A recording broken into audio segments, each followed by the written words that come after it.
So sometimes you think you lose points off your man. You know what your man license is? Yeah. Oh, your man license, right. Where if you don't know something, you lose points. You go, you're not much of a man if you don't know how to, for example. Change a fuse. Well, spot on. Was this it? That was it, but that was my second one. I had 2 in the week. I had change a tyre, which really. You know how to change a tyre, don't you? Well, yes. But you haven't done it for a while.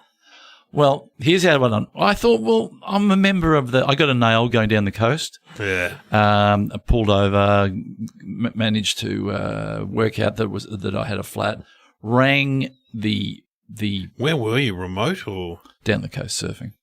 Yeah, so were you in a town? Yes, right. Yeah. So it was okay. I could go and get a coffee and wait for him to come. So it was all right. Oh.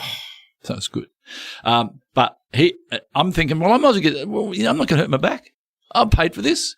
So I get someone to do it for me. Yeah, it is hard getting the screw, what are they called? I've done it the last couple of years. The wheel nuts. The wheel nuts. It's hard to get the wheel nuts off. Hard to get the wheel nuts off. So he turns up and he goes, have you got the locking nut? Well, that's normally in the jack set. So you're already ahead of me. Yeah. He goes, he said, have you had your tyres changed lately? I went, yeah. He goes, it'll probably be in the ashtray thing or the cup holder or it'd be in the glove box because they would have just chucked it in it. So we looked throughout the car. Oh, couldn't find it. Was it in the jack set with the jack? Well, stick with me. Right. He goes, I can't do anything.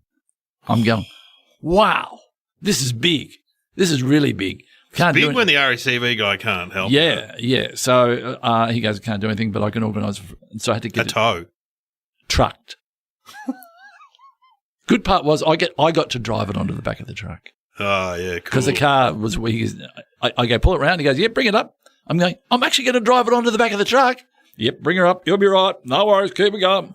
And so I rang the tyre place. I said, where did you put the nut? And they go, I don't know. Probably put it in one of the thingers. And anyway, so it goes off. And then they say, this goes off to Audi because I've got an Audi. Okay. Whatever. Yeah, you got an Audi. Yeah. Well, Audi would have, they're all the same lock nuts. No. They're not? No. They said, specific to your car? They said we're going to have to go through 200. So off it goes. I ring. Imagine that job. That'd be the apprentice job. Young Josh. Josh, what are you? I'm up to 54. Which are you with tried pile? Which is the tried pile and which is the non-tried pile? Oh, now I can't remember. I'll have to start again. Oh, no. So then I said goodbye to the car, drove off. It was a bit sad. It drove off like an ambulance. You just left down the coast? Yeah. Well, it was down the coast. My brother lives down there. Yeah, so, that's all right. Yeah. Could you leave the surfboard? Imagine they left you the surfboard in your little bag. All right, cool. And then I ring later that day and they go, oh, yeah, we found it.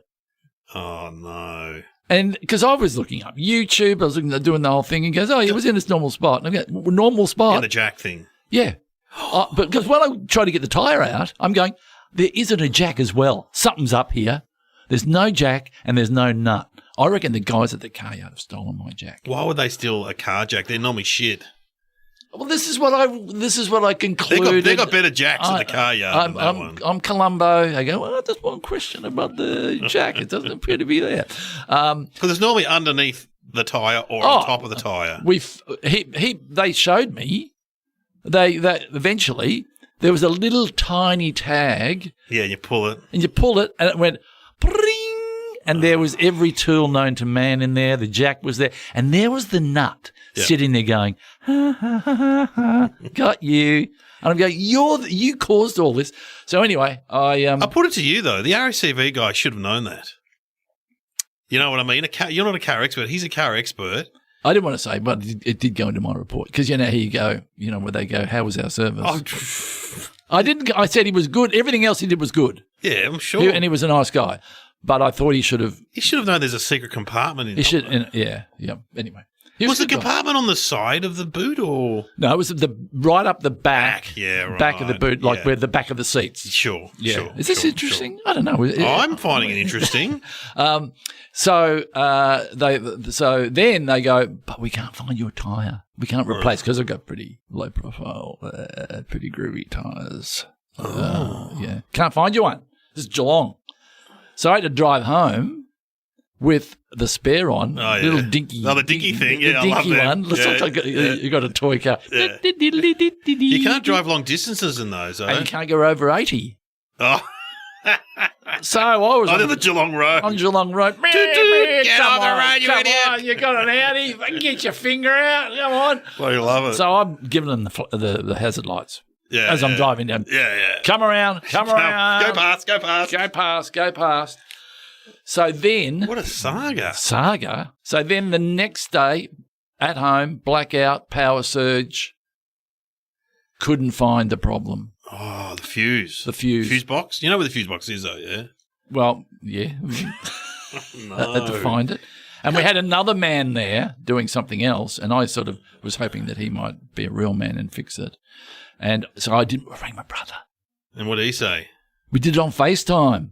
Oh, yeah, because there's safety switches and Yeah, he went through it, and I'm poking, and then he'd go in the house, turn everything on and turn everything off, and we isolated it down to the one section, and we all worked it. Oh, I was loving it. stuff. Was it a kettle or a toaster or something? Or that's No, what actually had happened is the actual fuse part, that's what had done it. Oh. So it wasn't something blowing up within the house, which is what normally does. It's something gone, and you find that switch, and it just snaps back all the time. Yes. So you know what you're doing. You're a real Well, man. no, yeah, because I remember living in shed houses when you have to actually replace the fuse wire I do too. and the porcelain. But so you can't pull them out anymore with the new ones, can you? You can't do that. I can don't know. You can't. I remember when we lived next door to these guys. One guy I went to high school with. They had this massive party, which we weren't invited to, or maybe we weren't invited. Anyway, got about 3 a.m. The music was really loud. I just walked in the front door, pulled the fuses out, and chucked them in the front yard, and went back to bed. And they, And they didn't know. well, all the music went. What a good trick. And then had a great sleep. And the next day, Nigel, his name, he goes, yeah, you won't believe what the old guy next door did. He pulled the fuse out and we found him in the front yard. I'm like, What an he's asshole. what an asshole. Oh God, I I can't walked in believe my that. pajamas and did it. That's that's a very cool move. Oh, yeah, but, stupid in some ways. Yeah, because if they were alcohol ridden and would have beaten you up, is that in your underpants? I became legendary in the shared house for that. And so then when there was a party on, even at the guys going, do your trick, go and pull the fuses out. But sometimes I tried it in another house, but you walk in and everyone just, what are you doing in your pajamas, mate? Who are you? It's like, So anyway, going from losing man points, even the electrician had problems finding what the problem was. So and it was the fuse. he worked it out. Was the fuse? It was a surge. The power went off and it surged and it snapped in there. Wow. Well, it went within that little box. Yeah. But how did you couldn't fix that, could you? Or? Exactly, which means I'm still a real man. Yeah, real man. I'm still a real man. The real guy couldn't change the tire.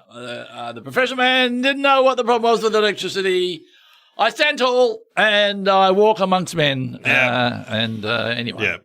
Yeah, it's nice. I like your jewelry you're wearing today. It's lovely, You got makeup on? Yeah, these are like my nice new white shoes. And, You've had your nails done. hey, look at my jumper tied around my neck. Doesn't it look lovely? Quick. Well, here comes the music. Here comes the music.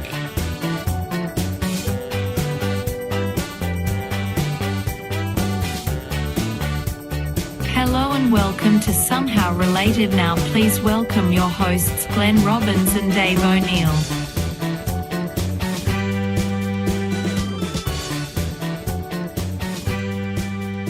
I have to say, welcome to the podcast. But if you fail at something, then a real man, like a handyman, can't do it.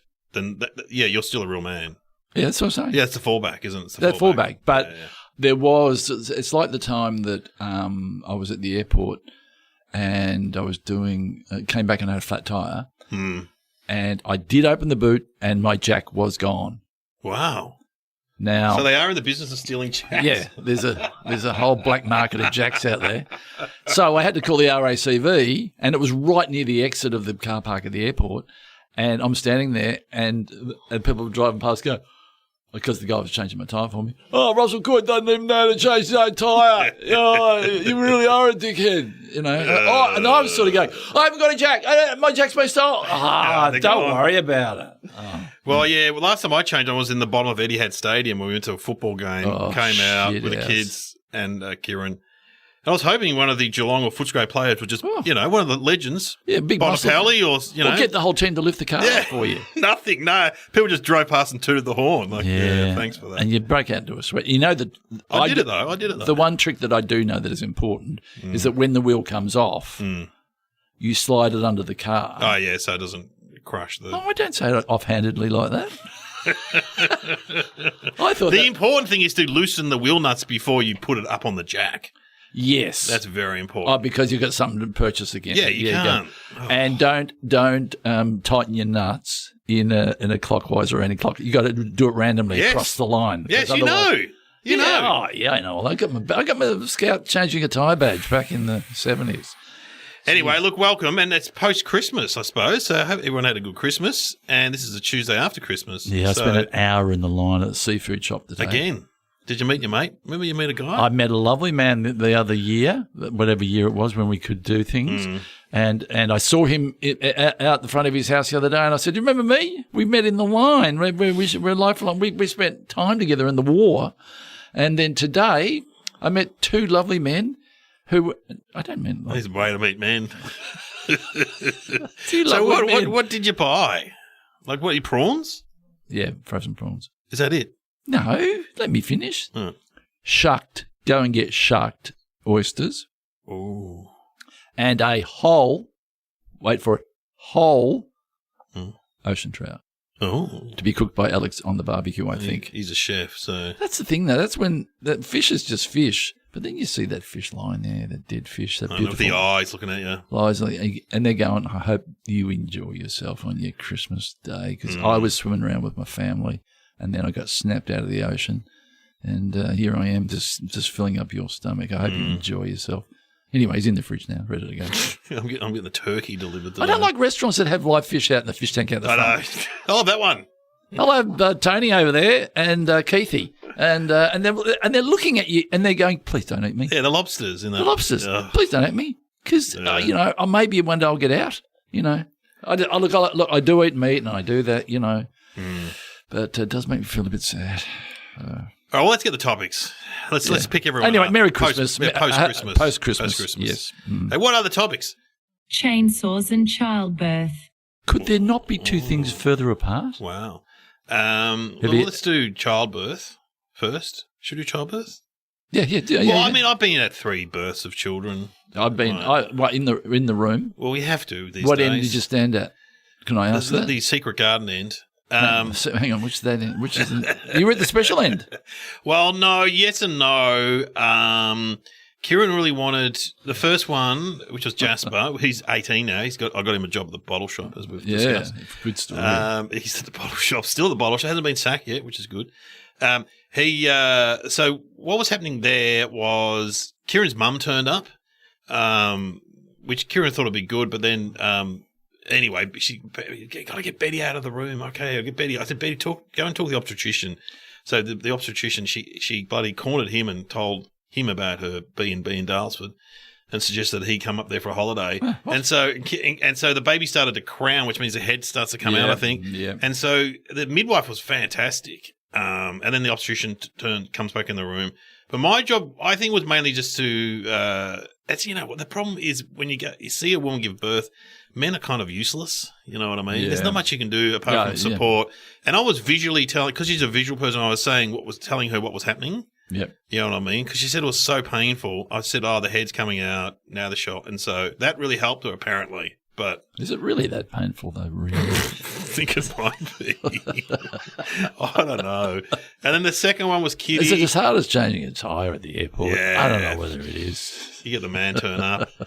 The man turns up. The obstetricians, they think they're heroes. It's hilarious. Our obstetrician, the first one was a guy called Guy Skinner, because Lionel Steinberg, who's a South African guy, and he would turn up and he would say, my partner would go, what's going on? He goes, we're having a baby. That's what's going on. He's very matter of fact. Have I told the story about him? So I said to him, one time, how's it going, Lionel? Not very good. My son was disrespectful to his mother and my wife today at breakfast. I said, what happened? And I think one of his kids is a doctor now. He said, my son told my wife to get effed or something like that. And I said, what did you do, Lionel? He goes, I went and took the tyre off his car and the spare and put them in my car and drove off.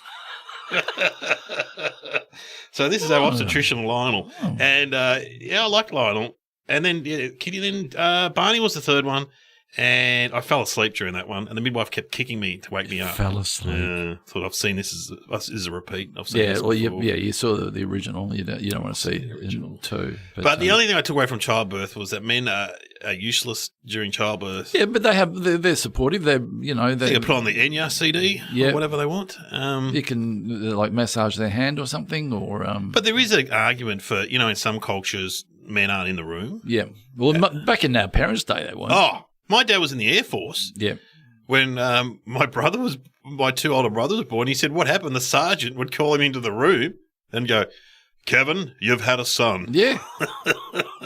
Incredible, man. Dismissed. Yeah. Was your dad wouldn't have been there for any of the births? No. Look, I don't think so. But I was there for Romy's, but I wasn't in the room. No. I was in the lead up, spend all day there. And then I saw the obstetrician and the pediatrician. Yeah, they often turn up. Yeah, and then because they were set to go because I hope that she won't mind saying that she was a C-section. And they went and put their gear on. They go from civvies to the scrubs. Scrubs. And I said to the pediatrician, I said, "You guys, you look good." And he goes to me, "Yeah, this is my first one. No. I reckon I'm going to be okay. I've read the brochure. I saw it on, he said, what did he say? He goes, I've seen some stuff on YouTube and I reckon I can do it." No, of course he was joking, but I went from that point, I like you. You're fun. And then I went outside for a while and then it was all done. The baby was born. So that's real. Okay, I'm going to test you out. I'm going to look up. You got to, well, I didn't. My wife she wanted natural birth. She didn't want any drugs. I mean, I had everything. I even had an epidural. Yeah, 2 for you, 1 for me. All that gas. I wanted to try some of that gas. I didn't get to have any of it.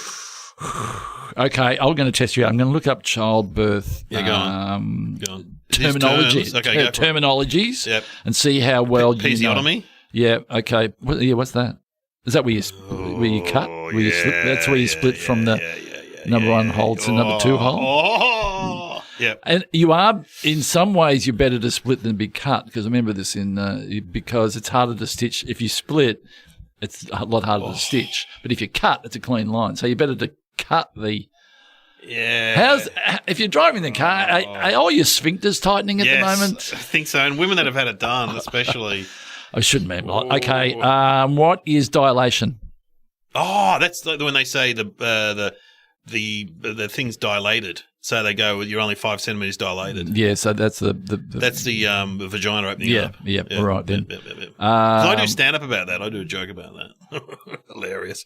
No, I do a routine about if men gave birth, it'd be a lot different. Anyway, we won't go into it now. But I say the doctor wanders in and goes, "You're only 5 centimeters dilated." I go, "Bullshit, bullshit." That's not 5 centimeters.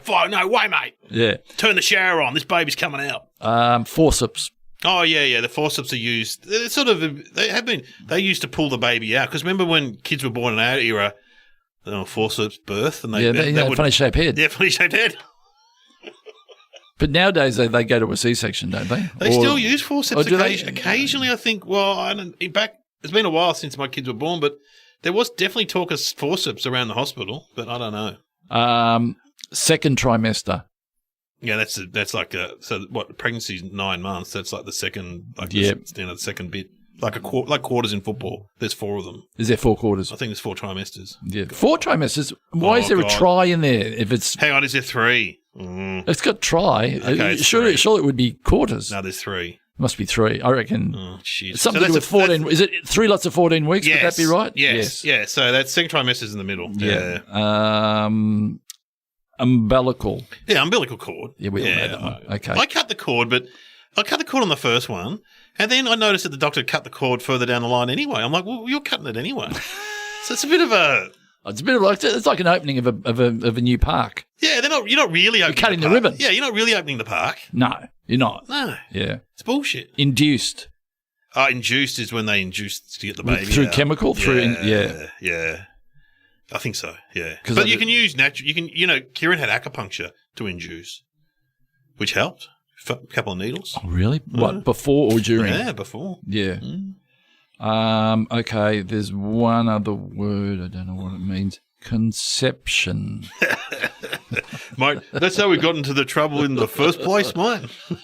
9 months ago, eh? Yeah.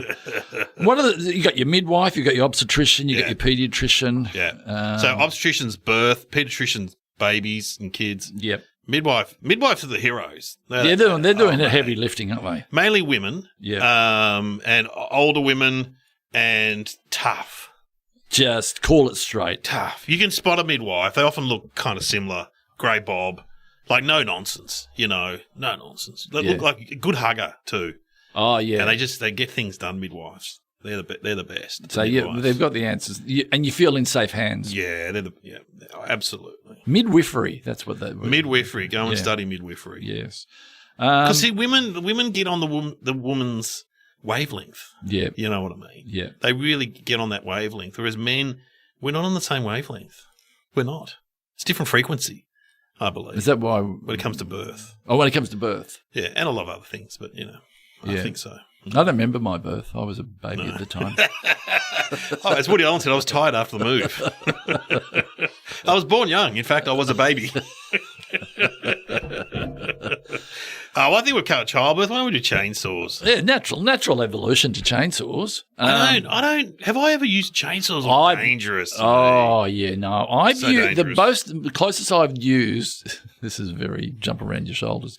Is a hedge clipper. Oh, that's like a mini chainsaw, though. But it is. It's got blades, but you just look at a chainsaw as it's sitting on the ground. Ugh. If it could talk, you go, "Don't mess with me. Oh, I'll chop your arm off."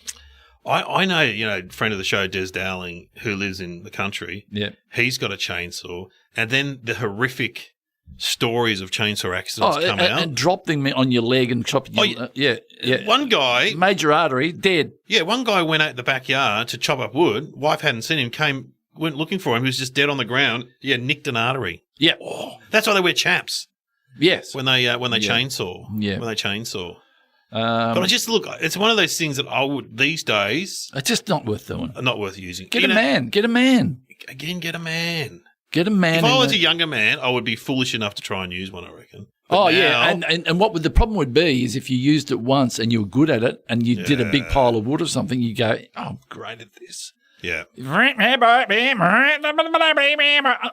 have guys come to do my trees and they go up the trees with a chainsaw hanging off their belt. Albeit it's still running, but the chain isn't turning. You go, yeah. You wouldn't want to bump the thing that turns the chain back on, and I did a gig the other day in Cheltenham, not far from the beautiful place you live, but this was like in an industrial set in a bar. This was a Christmas party, and all these guys were tree loppers. That's what they were. You went to the tree lopper. Oh, what a coincidence! What? That we're talking about chainsaws, and you did tree loppers. I did tree loppers, and it's so funny because there's guys our age, and fat guys, and I'm like, "You're not getting up the tree, are you, mate?" Nah, used to. And so they have ground people and they have tree people now. Bit to the left, bit further over. So all the young blokes go up the trees Yeah, and the older blokes stay on the ground. I had one bloke, he would go up there and he was smoking at the same time. Love it. Having a smoke between cuts, But the guy said, you've got to be so careful. Oh, I learned something too. Because we were standing out on the decking and he goes, we look after all the power company's trees too. Right. And so we're called out. And I said, well, tell me one thing. Those power lines, so you get like 4 power lines in a row. Uh-oh. I said, are they all live? He goes, they're all live. Right. He said, they're all live. And I said, so why do birds sit on them? They don't get not frozen. Grounded. No. If the bird put one leg on one and one leg on the other. That's right. That's what possums do. Yeah. Is that why they complete the circuit? Yeah. Bang, bang, whole suburb gone. Bang. Yeah. Because the possum. So he said, you could hang off one, you'd be fine, but you touch another. No good. That's right. In fact, I don't even know if the electricity tries to find the ground. That's right. So it tries to go through you. But he said when it goes through you, it cooks everything. Yeah. That's the like problem. when they were there fixing it up with the possum, because we saw a flash of light and everything blacked out, and I went round there. Of course, I did. Stood in the street with my arms crossed. Standing in the street with my arms crossed, watching. No, I was speaking to the guy. He goes, it was a possum. And I asked, as a joke, I went, did it kill it? And he went, you're kidding, aren't you, mate? 30,000 fucking volts going through that thing. What do you reckon? But I was joking, mate. You know chainsaw accidents. You know who had one? Your mate, Michael Veach, had one. Because he broke his Michael leg. Veach. He broke his leg. There's some story about it. The great, because we've talked about him before, how you and him used to do good work together. I always wanted to work with Michael Veach. I first saw him in not the Late Show, with the DGen. DGen. The DGen. And I got to say, I reckon he's one of the greatest sketch performers Australia's ever produced. He's brilliant. I was watching Calvin Cunnington. I was showing the kids Calvin Bloody Cunnington. hilarious. Get off! When are you going to get off? Yeah, I did a couple of sketches with him, and so what do you?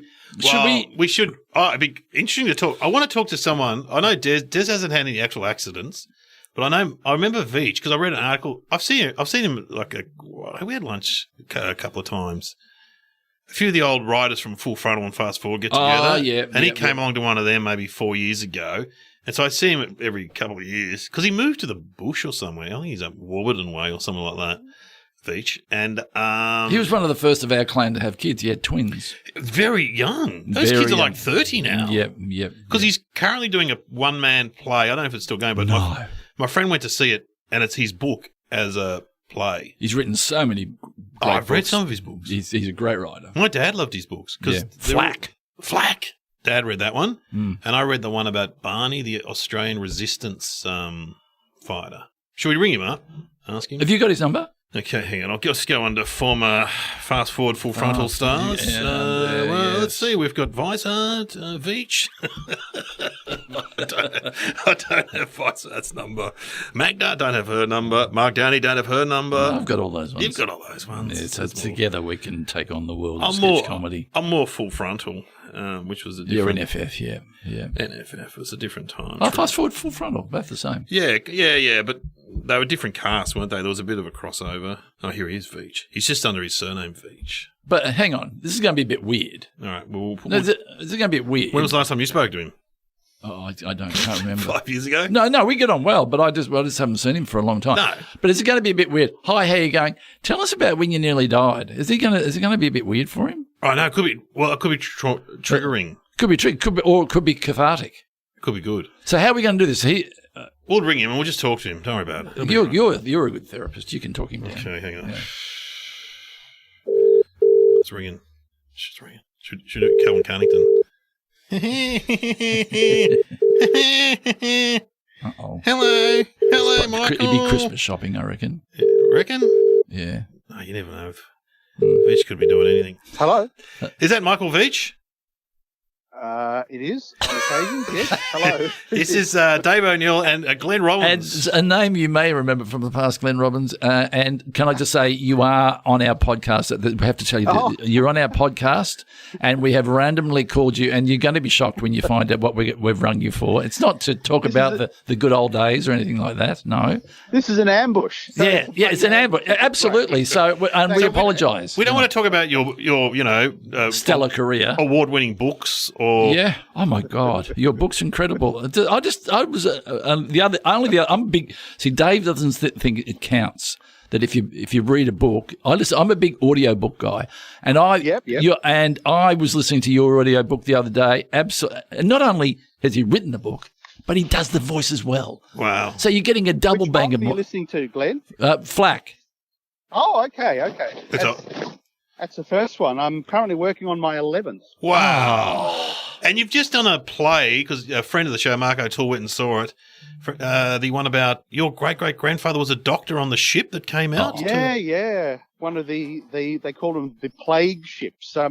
It's just complete by arse luck that I happen to have written a play about a pandemic during a pandemic, which actually was cancelled a couple of times due to said pandemic. But third time, luckily, we managed to get it on and had a terrific season in Melbourne, and we're going to be touring Australia next year. That's hopefully, fantastic. if things go right. So yeah, it was one of the emigrant ships that came into Melbourne in the 1850s, riddled with typhus, and my great grandfather was the ship's doctor, so he became a kind of a hero. So I wrote a book about it called Hell Ship. They called it the Hell Ship, and then did a play from his point of view. So there. So you wrote the play as well. Yeah. Good on you. No, he wrote the play. He performs in it, and your son does the music. Is that right? Your son? That's right. You have done your research. Yeah. My son Tom. One of the twins. cellist. One of the twins. Yeah, Tom. Yeah. How old are they now? They're both about to turn 31. Oh, because you were one of the first to have kids in our era. Yeah, oh my God, that's incredible. Yes, well, that's what happens if you avoid the notion of contraception. So,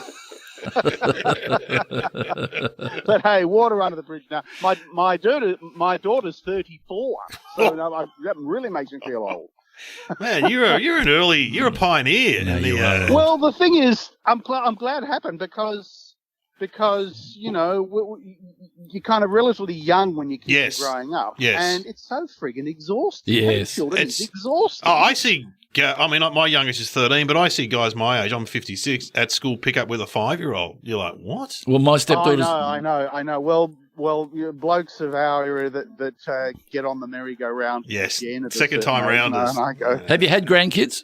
You have? No, but I think very close. Yeah, my stepdaughter just had one 2 years ago, and I'm loving it. But I'll tell you what, it's hard. I did my first nappy the other day, which we talked about.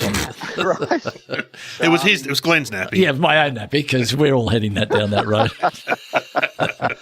Yeah, and I love your book, the one about Barney, the resistance guy, the Australian. Oh my God! That Yes, that was great. That one. Yeah. So, you really have done it. Yeah. Oh yeah. But we don't want to talk to you about that. No, I'm a bit worried about this because we want to take down the tragedy road. Because I remember when you broke your leg, and I remember reading the article, and Mark also O'Toole told me that you broke your leg on your property in the country, and it involved a chainsaw. Is that right?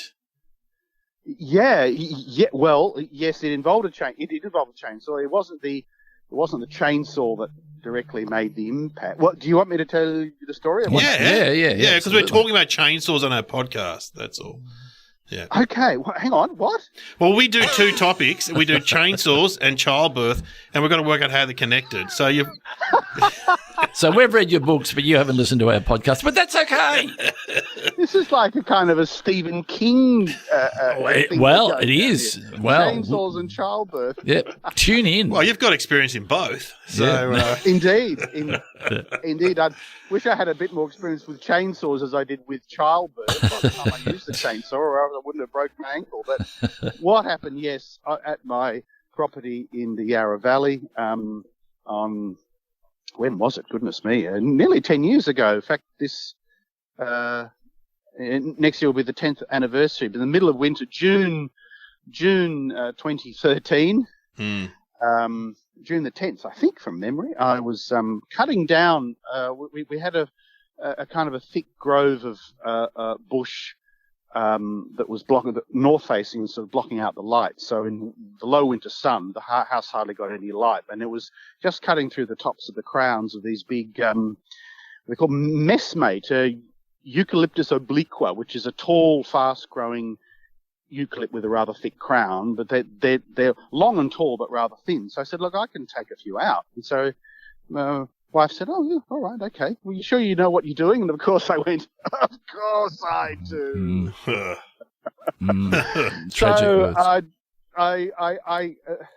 So by about 4 o'clock, I'd taken down there were a couple of hundred trees there, and I'd taken down the tallest, about 30, I think I'd taken down. It all went well. I'd been roughly showed how to drop a tree. You cut on one side and then stand back, and if you cut on one side, you make 2 incisions, and then we'll look at which way the wind's going, and then this is all in theory. Of course, because I'm an idiot, I didn't really know what I was doing. Right. So what happened early in the day was a bunch of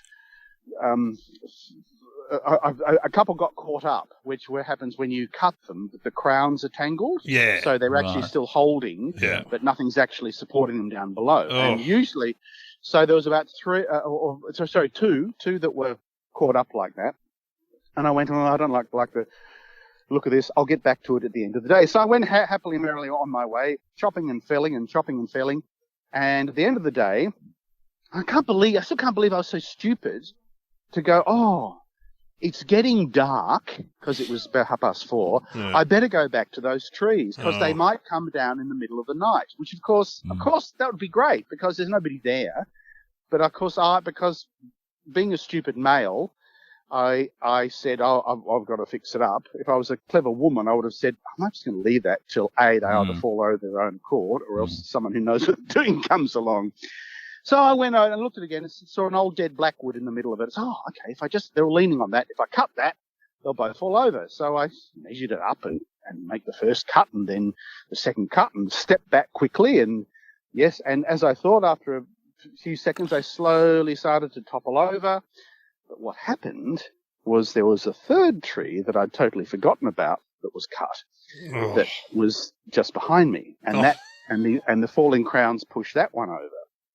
So, and then it was all just got weird. All I remember was just seeing, like an inch or so from my face, a passing tree trunk, and then all I remember is being on the ground with a chainsaw next to me. I'd thrown the chainsaw somehow, That's but good. I was under a tree that had fallen across my left thigh for some reason, and I was on the ground. I looked down and said, "Oh, look, bugger, my boots come off." Oh, And then I realised, What? actually no, my foot is in my boot and my boots come off.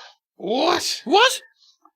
No, hang So on. yeah, so it was all like, I can't remember, the Richmond football player playing Melbourne, I think, about 10 years ago, had the most horrible leg break, which made Yes. people vomit actually around him. And it was one of those things where, my body is seriously broken here. And it's actually far less gory when it happens to yourself. It's weird. Like, if Yeah, I'd seen right. that, I would have been sick Yeah. because my foot was literally at an acute, my foot was at an acute angle to my leg, sort And of, so if you can understand it. You couldn't move. So did someone find you? Did they? Or Well, then I just went, oh shit, I'm in trouble. I yelled. I actually, for the first time in my life, and you feel kind of silly because I actually got to call for help. So help.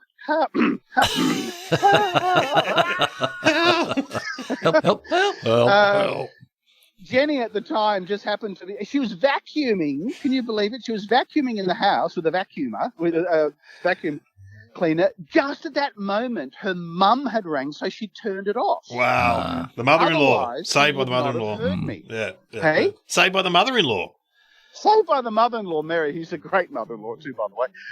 So she sort of heard and just said, I got to go, and came out, and she saw me there and picked up my phone and said, and just rang 000. And this, she actually had the wherewithal to pick up the chainsaw and cut the branch and cut the trunk off, because it was about a ton of wood that fell on me. 'Cause it was about a 20, 30 metre thin tree, but it all came down on, strange enough, my left. Then it gets kind of funny. Have we got time? Yeah. Okay, It's a podcast. It's a podcast. okay, sure. Then it gets kind of funny because the Ambos, who are just the most wonderful people in the world, and at Yarra Junction we happened to have an ambulance depot hub Yeah. here, whatever you call it. So they came around really quickly, but because I was about 50, 60 metres into the bush, they said, we've actually got to get the four-wheel drive ambo up here because I might get stuck on this because it's really muddy. Bogged. So I had to wait until the four-wheel drive ambulance came up from the hospital near Ringwood. I can't remember. The green exactly whistle. where You it had the green whistle. Tell me you did. Did you have the green whistle? Yeah. The thing you suck on with the morphine in it. Did you get that? Oh, no. Let me tell you that movie. So I'm lying on the ground, waiting for the ambulance. It's June. It's winter. It's getting dark. I'm getting really cold. And I felt like one of those soldiers in World War II who's mortally wounded. I'm so cold, Sarge. I'm just so cold, which is what happens when you start to die, get warm. basically. And I was actually feeling cold because the shock apparently makes you cold. Although I actually felt quite calm. I even had the wherewithal to text someone while I was on the ground saying, I can't make dinner. tonight. I've just broken my ankle off. The Ambo girl who was new, like a new, paramedic, I should say, who was really nice, was sort of come to, okay, so let's talk about your pain. From presuming 0 is no pain and 10 is the most possible pain you can imagine. How are you feeling right now? I said, about a 7. Okay, that's pretty high. So I'm going to give you some morphine. Okay, and then because I couldn't quite see, she had the kind of case next to her, and there was this sort of fiddling around, sort of clutter, and I couldn't quite get my neck around to see because I was lying on the side, and I was sort of deep in shock. But I remember her going, and the other senior Ambo who was sort of working out the lay of the land, she goes, Ken, when I'm giving morphine, do I open the valve, then insert the catheter, or do I insert the catheter first? He said, what you do, insert the catheter, break valve A, reinsert, then open it, and then say, okay. And she said, okay, I'm going to give you 5 mils of morphine now. I said, yeah, good, okay, because the pain, I'm maybe about 7.5 with that pain now. Yeah. And she gave it to me. I couldn't feel a thing in terms of reduction of pain. And then I heard Ken. All I could hear was footsteps coming over. And I was sort of going, okay, what have we got? Oh, shit, look at that. and he says to me, and he says to the girl, yeah, have you given him morphine? Morphine? She said, yeah, I gave him 5 mils. 5? Look at his foot. Give him 20. But I love Ken. So then Ken came along and gave me a kind of a bit of a motherload dose, and I can't remember much after that except bizarre things like the dog jumping into the ambulance because it was all very exciting. Going, get that fucking dog out of the ambulance! And what else do I remember? I woke up a little bit going. I remember overhearing conversation. Okay, where do we take him? Oh, Maroondah. That's right. I said, well, Maroondah's closer, and they went, nah, better take him to the Alfred because that's where the experts are. Yeah.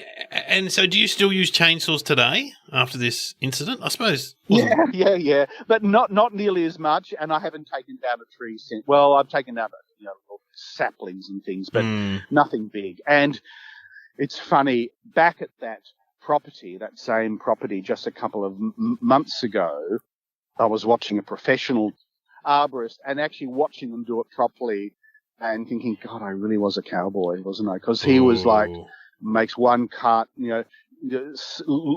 watches the wind, watches the angle, sort of works the terrain and goes. Yeah, they're careful. Really careful because once it starts to fall, there's nothing you can do about it. And if it's falling the wrong way, you're stuffed. Well, there's a tale of caution. You're still alive. Absolute tale of caution. I'm still alive, and I've been incredibly fortunate. And my surgeon, who's a fabulous bloke, he's really, he's a fabulous guy, but I kind of hate him. He's incredibly handsome. He's really sophisticated. He's a nice bloke.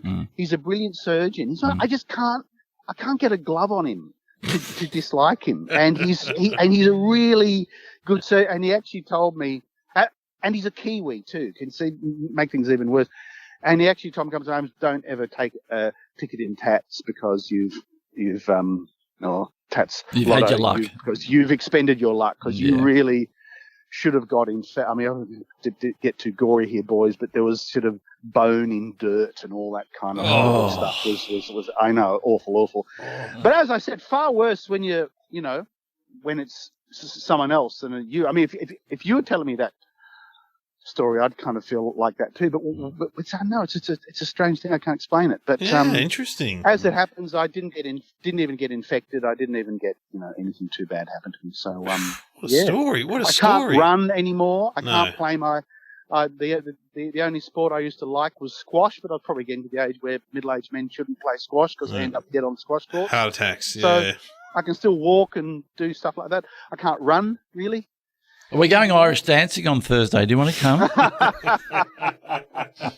Well, thanks for talking to us, Michael. That's unbelievable. No worries, boys. And Thanks, Michael. We want to quickly mention, I think we're going to play one of your sketches in with Glenn, the Soggy Pockets or the Whiz Bang Theatre Well, Company. we did the Whiz Bang Theatre Company. I'm Michael. I'm Glenn. Together we make the Whiz Bang Theatre Company.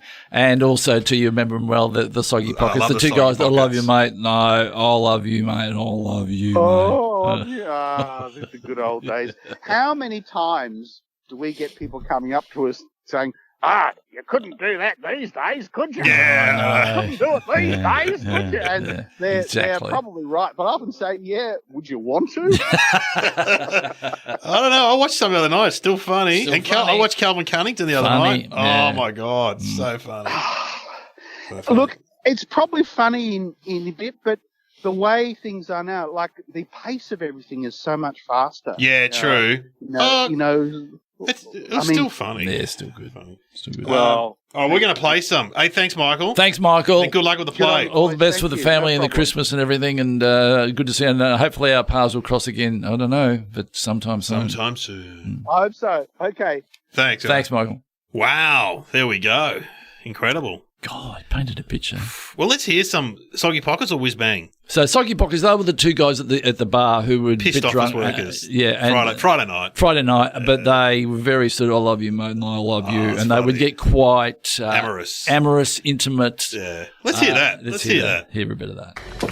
Well, you know what they say, mate. Yeah. What? The older you get, the more you become like your parents.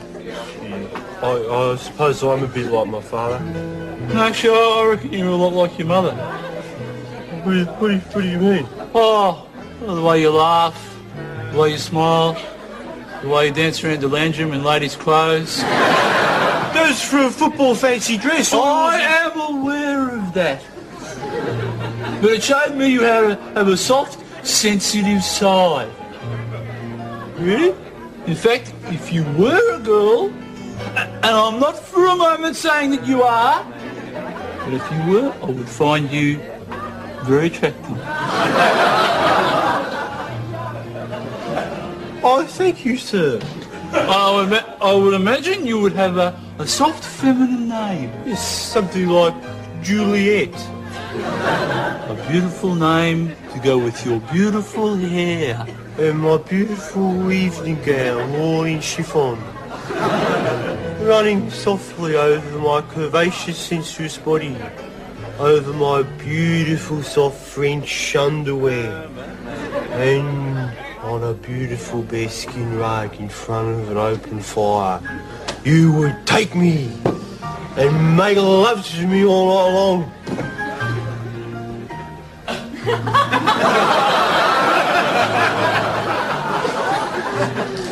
Actually, you are more like your father. Oh, hilarious. Yeah. I love you, mate. Because I used to go for Friday night drinks when I worked in an office, and we used to love those characters. Yeah. All right, so what are you going to say? What are you going to say? I'm going to say, I reckon I'm pretty close with this. Because what I'm thinking, what do you cut with childbirth? And you cut, well, you do the thing we were talking about before, the cut between the bit and the bit. But I'm going to say they cut the cord with, and I don't know why, with a miniature chainsaw. Oh my God. I'm going to say, I think were chainsaws invented for childbirth? I don't know why. I reckon I may have read that somewhere. Invented for childbirth? Yeah, I think so. You know what this needs? This natural act, this beautiful natural act? A chainsaw. Here we go. All right, Sam, what is the answer?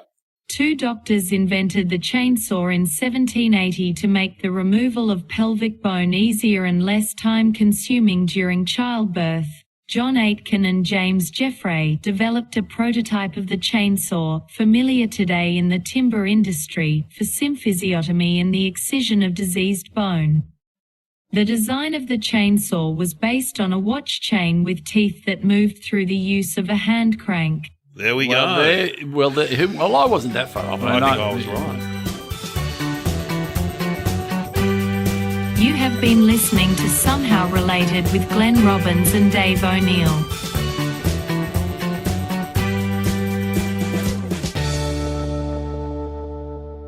But you didn't. You weren't specific. I didn't know what it was used for, but I didn't know it was used for cutting bones. So what did you say? Oh, they invented a chainsaw for childbirth. That's all I'm going to say. What about? We didn't talk about the Texas Chainsaw Massacre. Oh, that movie. That's a horrible movie. Horrible movie. When that big fat guy comes out with the chainsaw. And he looks like he's got has he got leather on? He's got a leathery face or something. Weird mask. And they sit around. They all eat raw meat and offal. The family. Where's the?